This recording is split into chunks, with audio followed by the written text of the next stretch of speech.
त्यानंतर पुढची महत्त्वाची बातमी पाहूयात। महाराष्ट्र लोकसेवा आयोगाच्या औषध निरीक्षक पेपर फुटीची व्याप्ती आता वाढण्याची शक्यता आहे।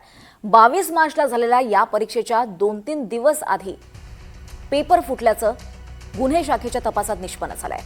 22 जुलैला जाहीर झालेल्या 488 जणांच्या अंतरिम गुणवत्ता यादीत बहुतांश विद्यार्थ्यांना 200 पैकी 120 पर्यंतच मजल मारता आली आहे।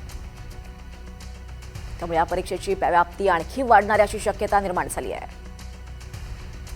अधिक माहिती घेऊयात आमचे प्रतिनिधी मोहसिन शेख यांच्याकडनं। मोहसिन, का अधिकचे अपडेट्स या संदर्भात समोर येत आहेत? हे अपडेट महत्वाचे आहेत की आपण हे पेपर आधीच फुटला होता हे आपण पहिल्या दिवसापासून सांगतोय। सुरुवातीला जेव्हा आपण हे सांगितलं तर एमपीसीचे अध्यक्ष आणि सचिवांनी सांगितलं की असा काही पेपर फुटलेलाच नाहीये, जर पेपर असे कोणी आपोआप बसत असेल तर त्यांच्यावर आम्ही गुन्हा दाखल करू। पण आपण ही भूमिका मांडत राहिलो आणि आज हे सिद्ध झालंय की एमपीसीचा औषध निरीक्षक पदाचा पेपर फुटलाय।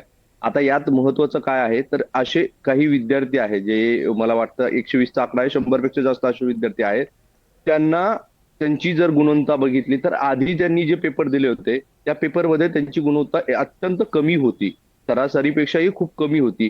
मात्र औषध निरीक्षक पदामध्ये ते टॉपवर आहे आणि ते पुढच्या 100 मध्ये किंवा 120 मध्ये आहे। त्यामुळे हे असं कसं घडलंय असा प्रश्न आता विद्यार्थ्यांनी उपस्थित केलेला आहे।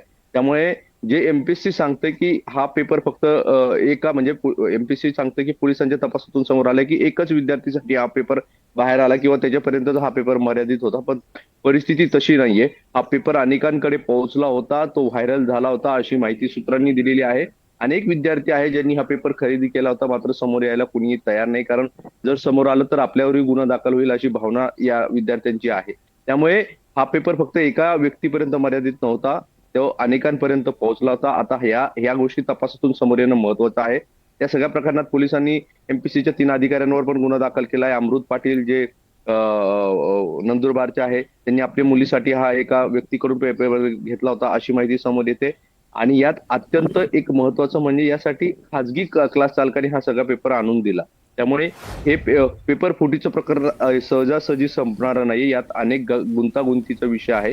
आणि आता जी माहिती मिळते तर हे जे विद्यार्थी आहेत ज्यांना सरासरीपेक्षा कमी गुण होते, त्यांना अचानक एवढे गुण कसे मिळाले याचा तपास देखील करणं गरजेचं आहे। तर यातून अनेक गोष्टी समोर येतील।